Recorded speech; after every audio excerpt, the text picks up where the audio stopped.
ना मूरत में ना तीरथ में ना। बनारस में पैदा हुई, वहीं पर 20 साल रही, पढ़ी, बीए तक परीक्षा दिया। मैं शॉर्ट में दे रही हूँ। और उसके बाद मैं बम्बई चली आई, क्योंकि वहाँ गाने का, हमारे घर में बाहर हम लोग नहीं गा सकते थे, ऐसा माहौल था। सीख सकते थे पर गा नहीं पाते थे। मैं बम्बई चली आई, फिर जो कुछ गरबा, रास, गीत सब कुछ भी गाने लगी थी, माने हमारे स्टेटस के हिसाब से, नॉट चीप सॉन्ग्स। वो मेरा खास प्राधान्य था, वो सब शुरू किया। उसके बाद ताज अहमद खान साहब, उनसे मैंने 6 साल गज़लों का अभ्यास किया, कोशिश की। मैंने किया और आ गया ये नहीं कहती, मैं सीखती रही और अभी भी मैं कहीं से कुछ मिलता तो सीखती हूँ ज़रूर। और उसके बाद मास्टर मनोहर बर्वे से भी थोड़ा उनके पास जाती थी, तालीम चालू रहे इसलिए। उसके बाद फिर मेरी शादी हुई, उसके बाद मेरे हस्बैंड हमको ले गए सिद्धेश्वरी देवी के यहाँ, मुझको उनसे सीखना था। लेकिन उस समय ऐसा माहौल था कि मैं जाके नहीं सीख पाती थी। लेकिन मेरे हस्बैंड ने कहा अगर तुमको सीखना है तो हम लोग चलते हैं। तो सिद्धेश्वरी देवी जी के पास गई। वो मेरी फैमिली को अच्छी तरह जानती थी बनारस में। तो उन्होंने कहा उनकी बेटी आई है, मेरे पिताजी को जानती थी। तो कहा कुंवर साहब की बेटी आई है तो मैं कैसे नहीं सिखाऊंगी। तो उन्होंने हमको सिखाना शुरू किया। और पहले बनारस ले जाती थी मैं, भाई बनारस मेरे पिताजी का घर था, वहाँ रहूँ, उनके घर सीखने जाती थी। सुबह 9 बजे से हमको 8 बजे तक घर बैठाती थी, ताकि बेटा घर मत जाना, तुमको खाना खिलाएंगे, यहीं सो जाना, फिर उठ के फिर रियाज करो, क्योंकि तुम 2 महीने के लिए आती हो। तो वहाँ पर मैं सीखती थी। फिर वो दिल्ली चली आई थी, तो मैं दिल्ली उनके घर जाके रहती थी और सीखती थी। और अभी भी मैं विद्यार्थी हूँ, ये मैं पहले से कहती हूँ, मुझे कुछ आया नहीं अभी तक।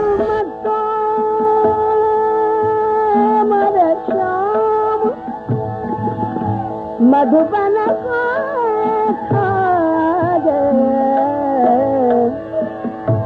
श्याम रही रही मार मोह तरिया दे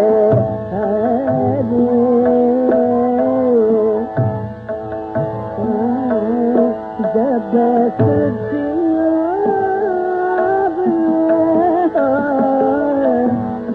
जब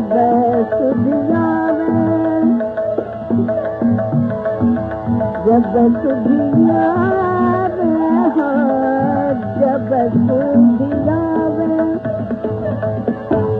जब सुधियावे राम जब सुधियावे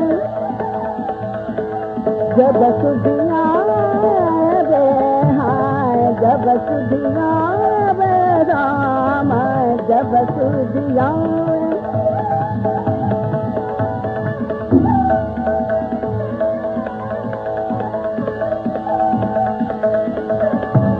जब सुधियावे रामा हो जब सुधियावे रामा जब सुधियावे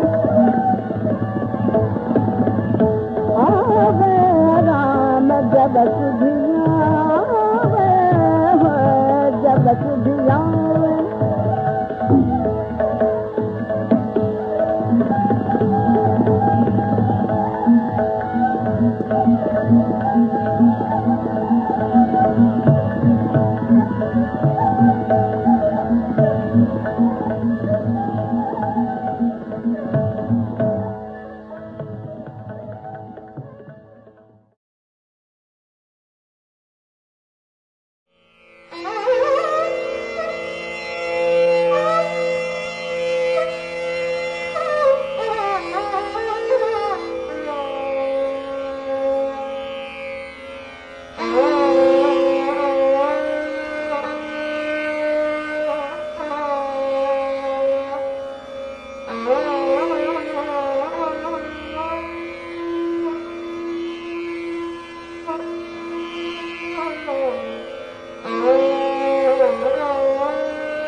कौमुदी बहन, आप आजकल क्या करना चाहते हैं?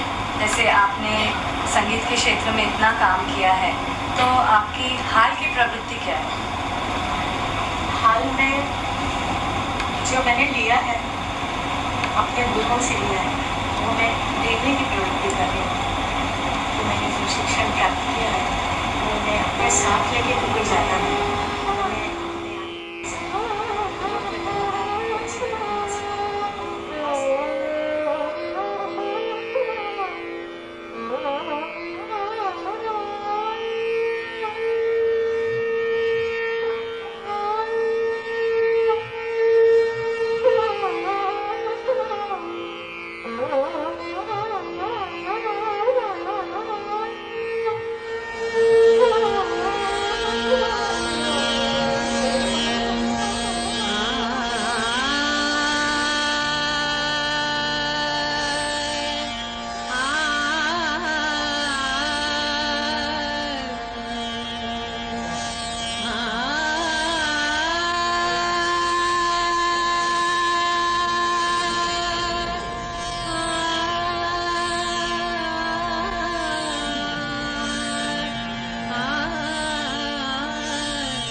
अपने आप से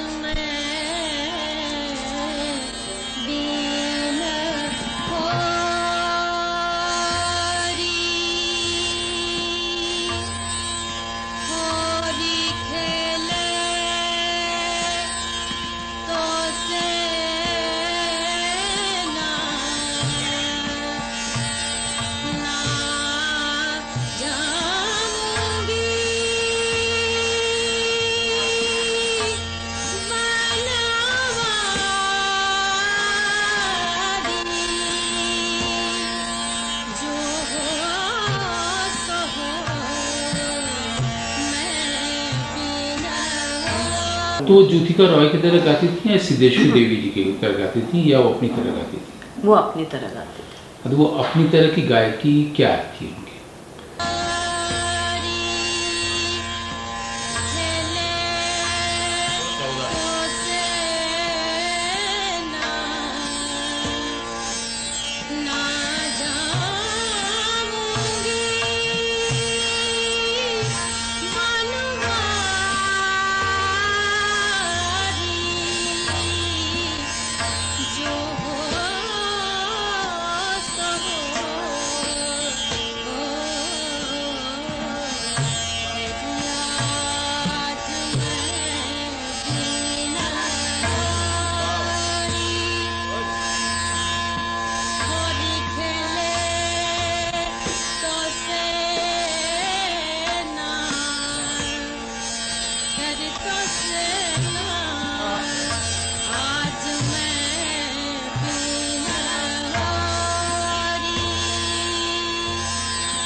कौमुदी बहन सिद्धेश्वरी देवी जी की शिष्या बनी, जी।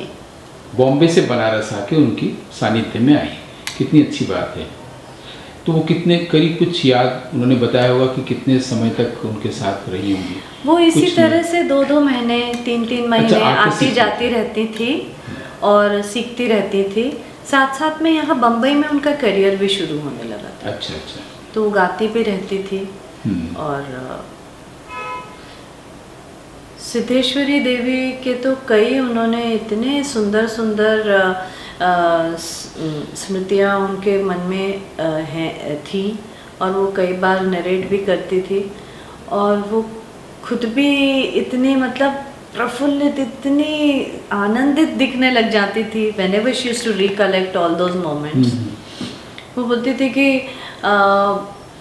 ऐसा नहीं कि जो एक आमतौर से लोगों की आइडिया होती है कि ये जो सिंगर्स रही उनका जो चरित्र है या उनका जिस तरह का भी माहौल था, वो असल में दालमंडी मोहल्ले से जोड़ के दिखा जाता था, जो कि उस वक्त की नगर वधुओं की जगह थी। तो सारे सिंगर्स के बारे में एक ऐसा नोशन बन जाता था। करेक्ट जी। हाँ, तो वो कह रही थी, लेकिन जो सिद्धेश्वरी देवी का जीवन था जी। और मैं देखती थी सुबह से उनकी किस तरह से संगीत साधना चलती थी, जैसे कोई संत रहते हैं ना जी। उस तरह की साध्वी संत की तरह का जीवन था उनका, और इतनी समर्पित अपनी कला के प्रति। एंड शी टू से कि जब वो गाने बैठती थी, जैसे उनका एक सूरदास जी का ही पद वो कई बार मुझे बताती थी, हे गोविंद हे गोपाल राखो शरण अब तो जीवन हारे। वो जब वो कहती हैं कि जब वो हे गोविंद करके जब पुकारती थी तो ऐसा लगता था कि प्रकट ही कैसे नहीं हो जाएंगे भगवान। बड़ी मोती की बात, सिद्धेश्वरी देवी जी बिल्कुल ऊपर थे और किशोर महाराज जी की भाषा में वो ठुमरी की बगिया सजा देती थी। क्या बात है।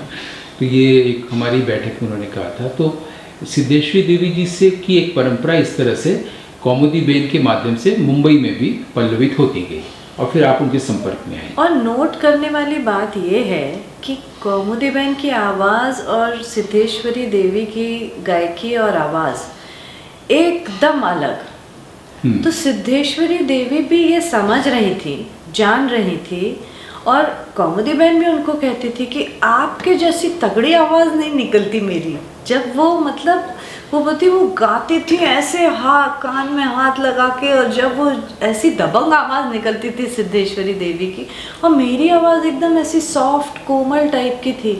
मगर जब मैं उनको ये कहती थी कि आप ऐसी गा रही हैं, मैं तो कभी ऐसा गा ही नहीं पाऊँगी, तो सिद्धेश्वरी देवी ने उनको कहा कि ये मेरी आवाज़ है, ये मेरा टिम्बर है, ये मेरी टोनल क्वालिटी है, इसके हिसाब से मैं गाती हूँ। तुम अपने हिसाब से गाओ, सीखो तुम, लेकिन तुम अपनी आवाज़ का जो वैशिष्ट्य है उसको समझ के तुम अपनी कैपेसिटी से गाओ।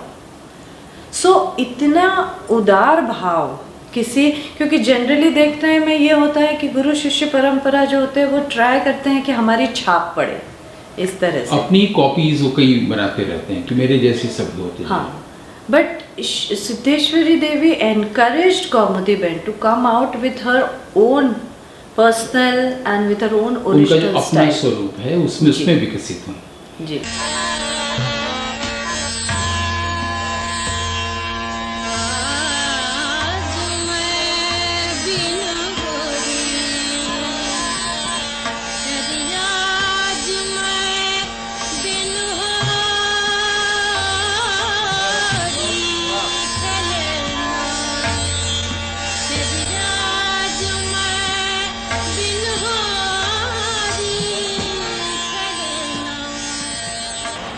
हाल में जो मैंने लिया है अपने गुरुओं से लिया है, वो मैं देने की प्रवृत्ति कर रही हूँ। तो मैंने जो शिक्षण प्राप्त किया है वो मैं अपने साथ लेके तो कोई जाता नहीं, तो मैं अपने आगे जो योग्य कलाकार बच्चे हैं उनको सिखाने की प्रवृत्ति खास यही कर रही हूँ।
चश्मे का नंबर अलग था, आपके चश्मे का नंबर अलग है।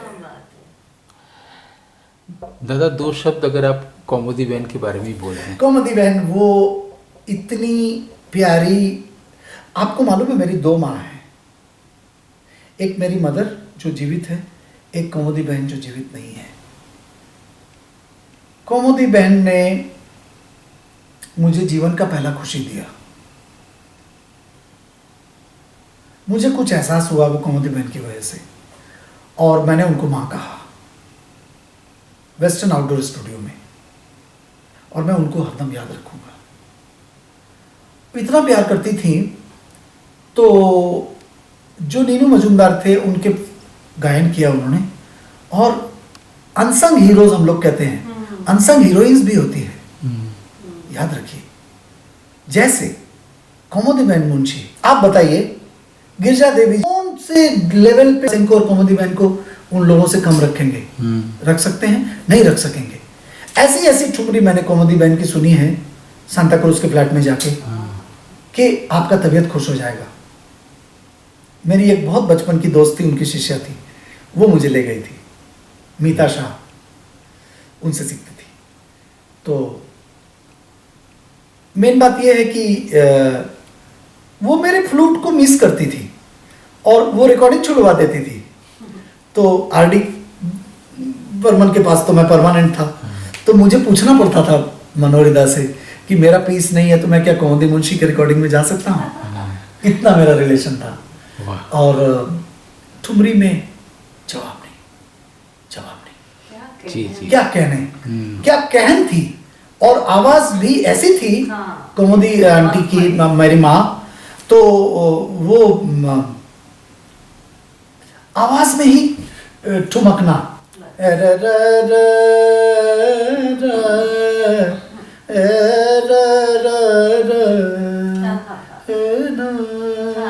बिल्कुल ये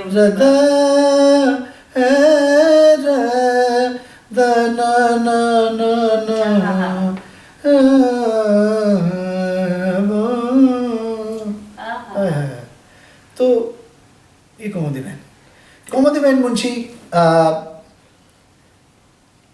वेरी अंडररेटेड, मतलब अनरिकॉग्नाइज्ड, मतलब एक जॉनर से बाहर नहीं लोगों ने पहचाना।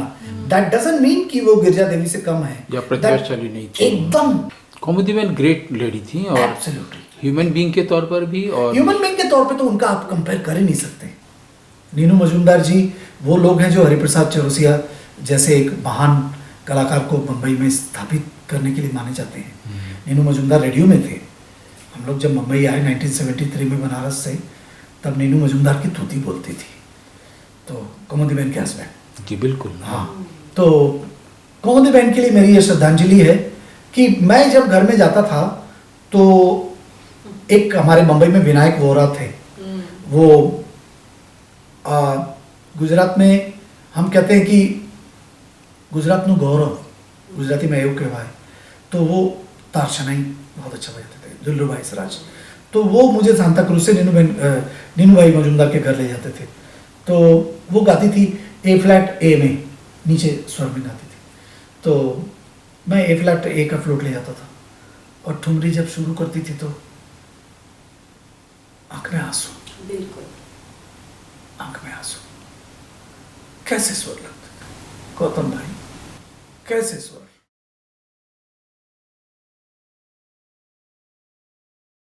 दिल की लगी गेंद नहीं,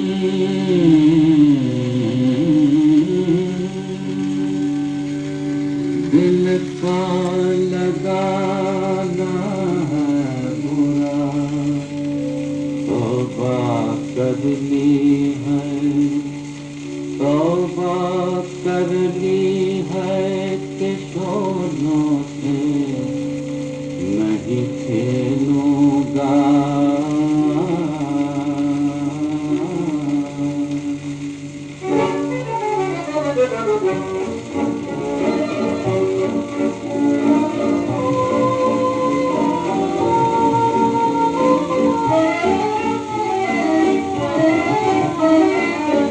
मैं दिल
धी ग धा धा ग धी ग धा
सुंदर बदन सुख सदन श्याम को सुंदर बदन सुख सदन श्याम को निरखन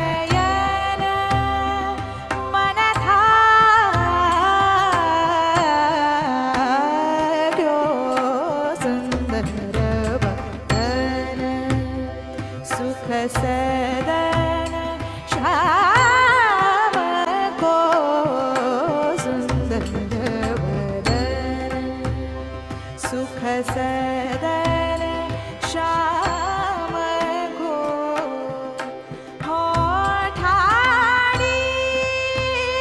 बीथी नवैनिक स्यो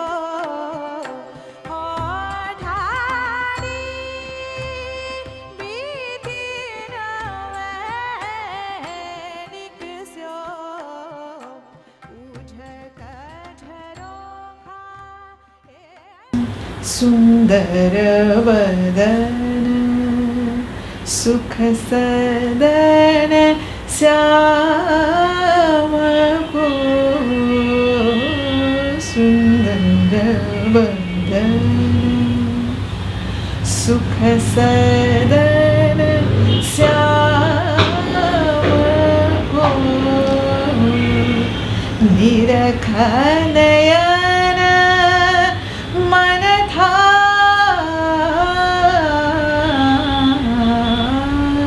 क्यों सुंदर बदन।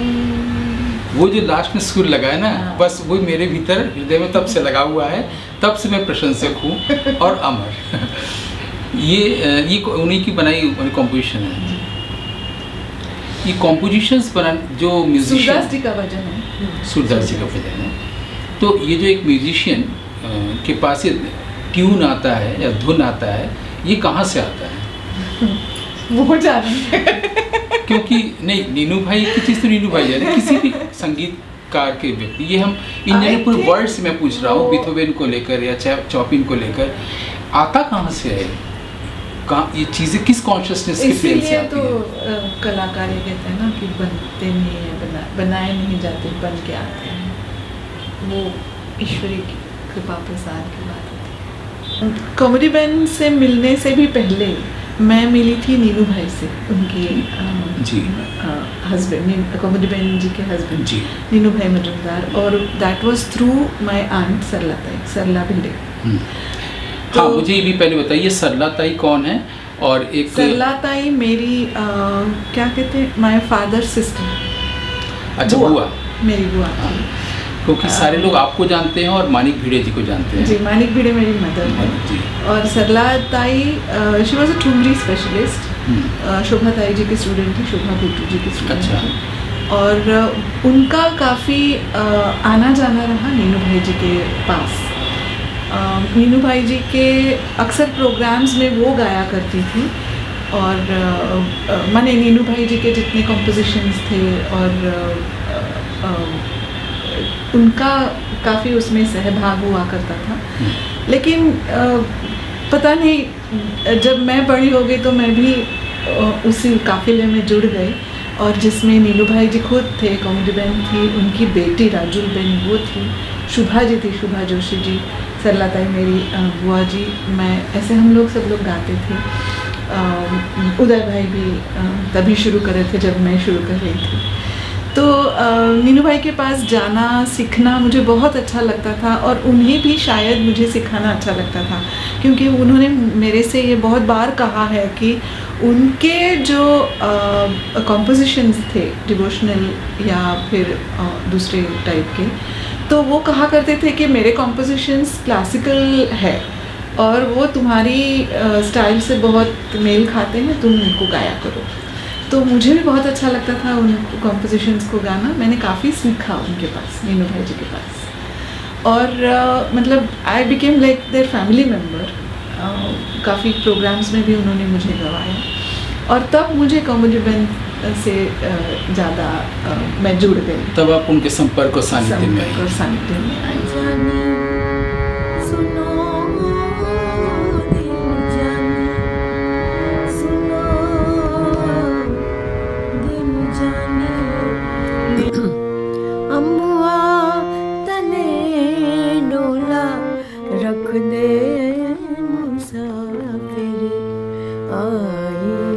सावन की बहार रे,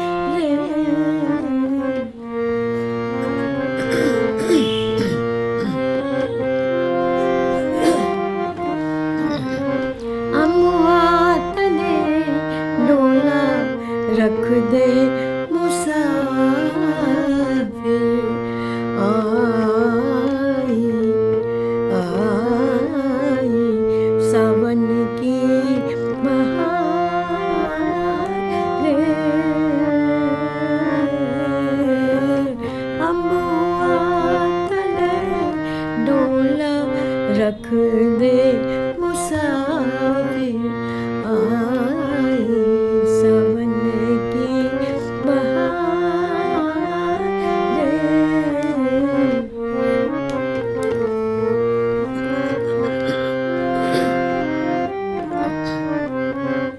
ताल में चमके तलाई की मछलियाँ, रन चमके तलवार रे, ताल में चमक, अम्बुआ तले आगे से गाइए। डोला रख दे मुसाफिर, आई सावन की बहार, ताल में चमके तलाई की मछलियाँ, रन चमके तलवार रे,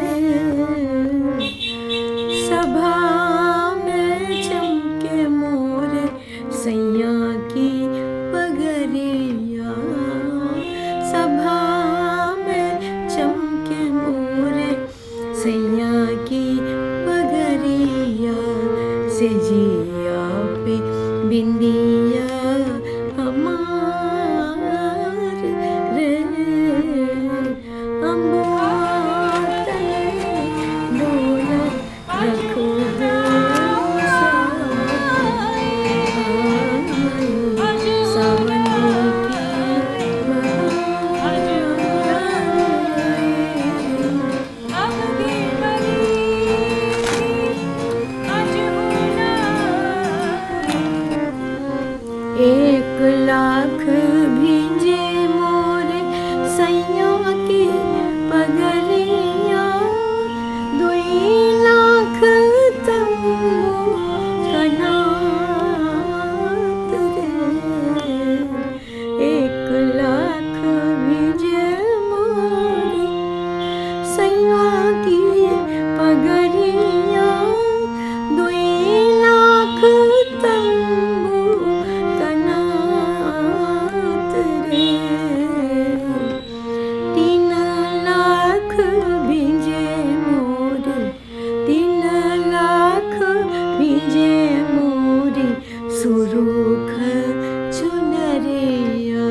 कि वॉइस ट्रेनिंग के लिए ख्याल तो आपको सीखना ही है, राग रागिनियाँ आपको सीखना है, आपको आलाप तान जो पूरा टेक्निकल साइड है पूरा व्याकरण, वो आपको व्याकरण पूरा करना ही है।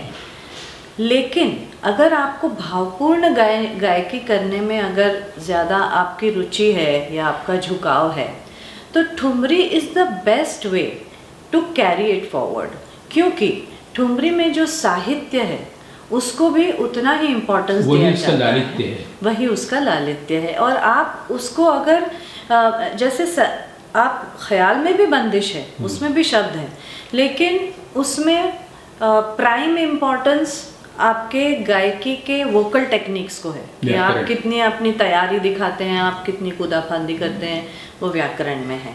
तो भाव पक्ष जो है उसका वो आपको स्वरों के द्वारा दिखाना है। साहित्य का बहुत इतना इम्पोर्टेंस कई बार नहीं दिया जाता और नहीं दिया जा सकता, लेकिन ठुमरी में साहित्य भी प्रबल है, साहित्य का भी एक इम्पोर्टेंस है।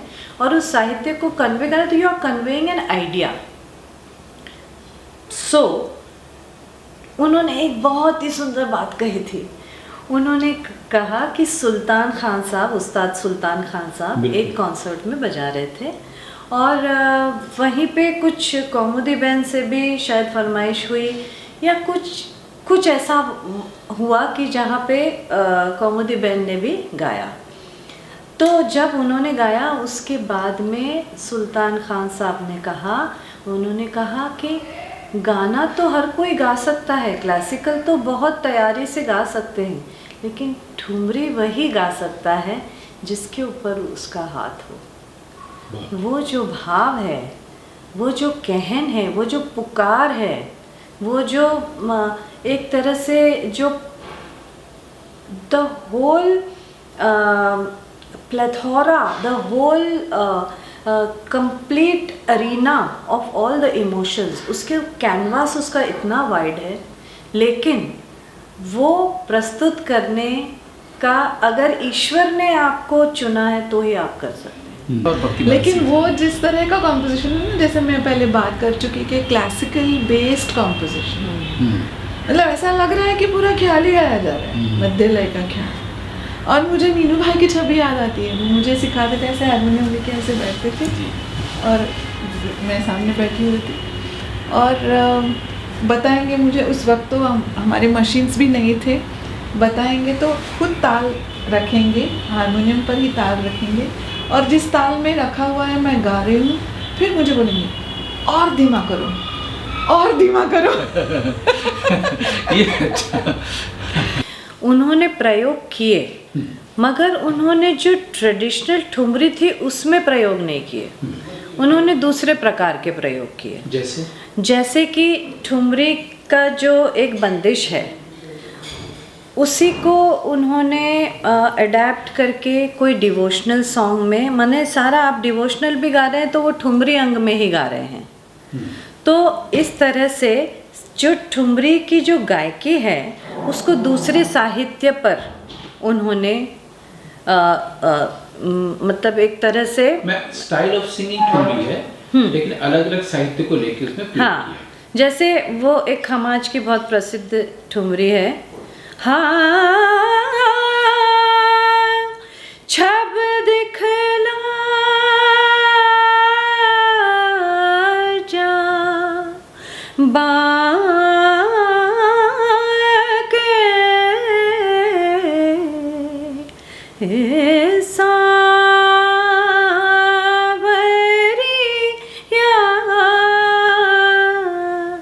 ध्यान लगो मोहे तोरा तोरा रे। अब सूरदास जी का एक पद है, नाथ मेरो कहा बिगड़ेगो जाएगी लाज तिहारी। ये द्रौपदी कह रही है कृष्ण को। तो इस तरह से एक मैंने कई जगह पे उनके इस तरह का देखा। वो कंपोज भी करती थी। कंपोज भी करती थी और बच्चों के लिए उन्होंने बहुत कंपोज किया। आएगा तो ये जो फर्क है, क्योंकि बोलते हैं पूरब अंग की ठुमरी, हाँ। तो वो आप जयपुर घराने में शायद पल्लवित हुई है। तो ये कौमुदी बहन के सानिध्य में आने के बाद उसका रिफ्लेक्शन आपके गाने में भी आया? ये ना मेरा मानना है कि ये क्लैश नहीं करता है। हम लोग जब ठुमरी गा रहे होते हैं तो ठुमरी की तरह गाते हैं, जब राग गा रहे होते हैं तो वो जयपुर घराने की तरह गाते हैं। अच्छा। तो ये क्लैश नहीं करता है। ठुमरी ठुमरी ठुमरी ठुमरी उसकी फीलिंग वही ठुमक के चलने वाली रहती जी। और उन्होंने मुझे काफ़ी जगह बताया भी कि क्या कैसे कौन सा अक्षर लंबा करना चाहिए, ईकार ठीक करो। मुझे उनके वर्ड्स भी याद है। हम लोग कभी ई पे रुकेंगे नहीं ख्याल गाते हुए। हाँ, अब वो मुझे अभी तक याद है, खोलाना बजरी के वरिया, मुझे बता रहे कि, और मुझे वो री लंबा नहीं हो रहा था मेरे से, क्योंकि क्लासिकल में हम ईकार कभी लंबा नहीं करेंगे। तो मुझसे करवा के लिया था उन्होंने, ये बोला था कि नहीं तुम्हारा ईकार ठीक करो। कौमुदी बहन ने करवाया था बहन की। इट वाज वेरी, जिसको जुवेनाइल आवाज कहते हैं ना, एकदम छोटे बच्चे की आवाज थी एकदम। और अभी तक until the age of 92 she had that voice. Same voice. She pick up the phone, you think कि कोई कोई ये बच्ची मुझे बोल अभी रही। पता चला कि कोविड में पिछले साल गुजरी। पिछले साल अभी, गुजरी, अभी। क्योंकि मिल सकते 93। थे। वो तो 100 साल जिद्दी थी। बाप हाँ रे। एकदम she was up And she and was about. robust just to cook food at the age of 90. और बाहर घूमते थे, Spirit. चक्कर लगाते थे उनके घर के बाहर देखिए, वो ऐसा जगह है जहाँ पर कोई भी जाए, भाजी खरीदे, दुकान में जाए, बैंक में, ऐसा परिवेश है वहाँ का। हाँ, और अभी तो आप जहाँ गए वो तो उनका नया अभी रीडेवलप हुआ अच्छा। घर। बताएं। पहले वाला जो था वो तो इससे भी ज्यादा घरेलू था। बहुत अच्छा, वो कहाँ पर ग्राउंड था? फ्लोर पे रहते थे। हाँ। अभी कहाँ है?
केसरबाई गा रही थी, किसी ने पीछे से कहा कि भाई जी ठुमरी हो जाए, तो उन्होंने क्या कहा, उसको कहा बेटा इधर आओ, इधर आया तो करके इनको देखा, ये बैठी जो है कौन है, तो उसने कहा सिद्धेश्वरी देवी।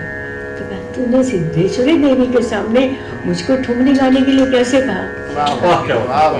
क्या तेरी हिम्मत है, ये तो क्वीन है, रानी है, महारानी है। ये उनके वर्ड्स थे केसरबाई के। तो मैंने कहा बड़े जो आदमी होते हैं वो बड़े होते हैं।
એમનો પ્રોગ્રામ હતો તંબુરો વગાડવા બેસી જાઉં.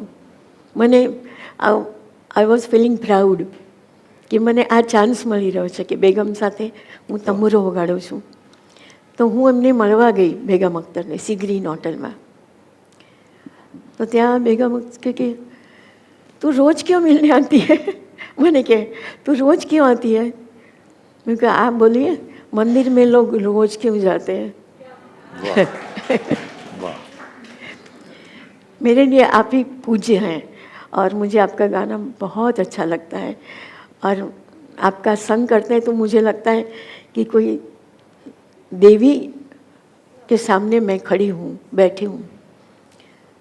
तो मैंने कहा कि एक काम कर, तुझको क्या आता है? तो मेरे को मुझको तो कुछ आता नहीं, ऐसे थोड़ा बहुत गुनगुनाती हूँ. तो सुनाओ. तो मैं થોડું સંભળાયું અને એમની જ ચીજ હો બધી. કઈ ચીજ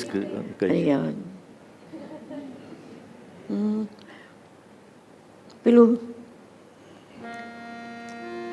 दीवाना दीवाना बनाना है तो दीवाना बना दे.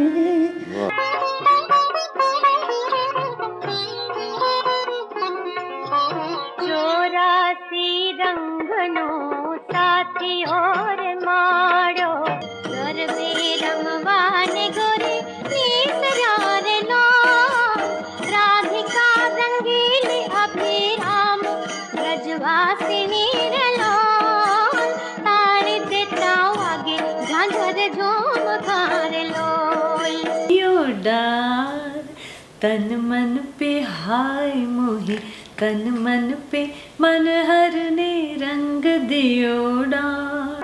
कोई आगे आगे थी बेलुआए थी रे मने जाती रहूं आए थे कोई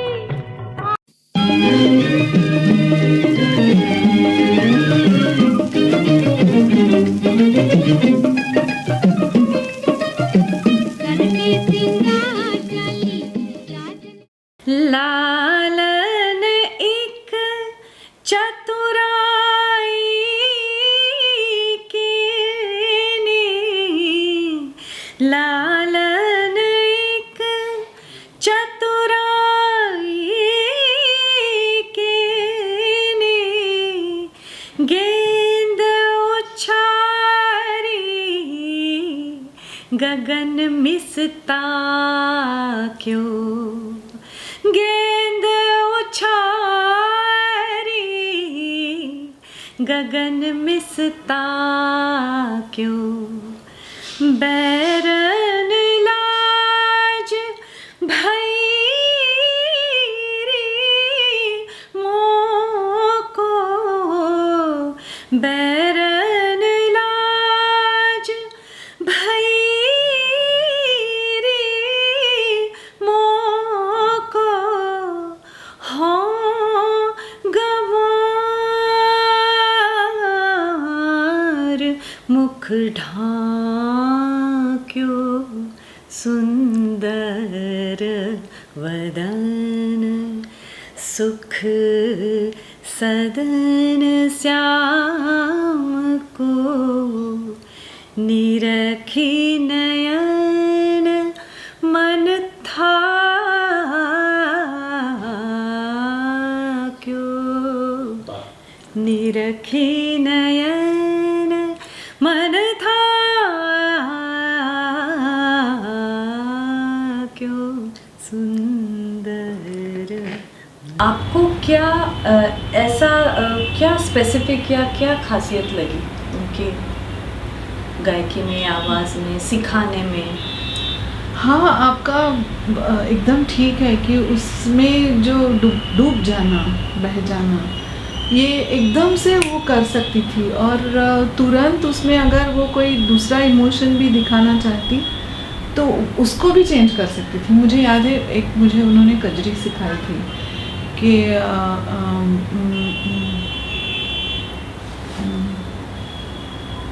राम प्रसाद बिहासीकर मोहन ने लीनो कंठ लगाया है ना. हाँ. तो बरसे कारी रे कारी रे बदरिया, बदरिया, मोरी चुनरिया चुनरिया भीज जाए। हाँ, तो वो मतलब पहले तो वो पूरा उसको 3 अंतरे हैं ना उसके, हाँ। पहला अंतरा, दूसरा अंतरा, हाँ। पूरा उसी में ही जाता था। तो तीसरे अंतरे में वो राम प्रसाद का नाम आता है, 2 राइटर हैं, और राम प्रसाद बिहासी करमोहन लीनो कंठ लगाए। और फिर उसके बाद वो ऐसा ट्रांसफॉर्मेशन होता था उनके अंदर, जैसे उनको किसी ने कंठ लगा लिया है and she would dance. I mean मुझे उनके गाने में वो दिखाई देता था कि सडनली वो ट्रांसफॉर्मेशन हो गई है। नहीं, वो बिल्कुल ये कहते हैं, वो थी फील करो, अगर फील नहीं करोगे, हाँ। फील करके गाओ एकदम। तुम। And she would go to the extent to tell me कि ऐसा हस्बैंड से झगड़ा हुआ है ना, कोई बात नहीं, तुम इमेजिन करो, तुमको कृष्ण पसंद है, तुम कृष्ण को इमेजिन करो, bring the romance, you know. She was मतलब इतनी वाइड थी वो। हाँ। नीक सैया बिन भावनवा नाही लागे सखिया, नीक सैया बिन भावनवा नाही लागे सखिया। झिम झिम बरसेला सावनवा, बैरी बस में नाही मनवा, झिम झिम बरसेला सावनवा, बैरी बस में नाही मनवा। नीक सैया बिन भावनवा नाही लागे सखिया, नीक सैया बिन भावनवा नाही लागे सखिया। झिम झिम या ही ठैया मोतिया है राय गैल हो राम, कहवा मैं ढूंढूं। या ही ठैया मोतिया है राय गैल हो राम, कहवा मैं ढूंढूं। कोठवा पे ढूंढली, अटरिया पे ढूंढली, कोठवा पे ढूंढली, अटरिया पे ढूंढली। ढूंढत ढूंढत बौराय गइले हो राम, ढूंढत ढूंढत बौराय गइले हो राम। सासू जी से पूछली,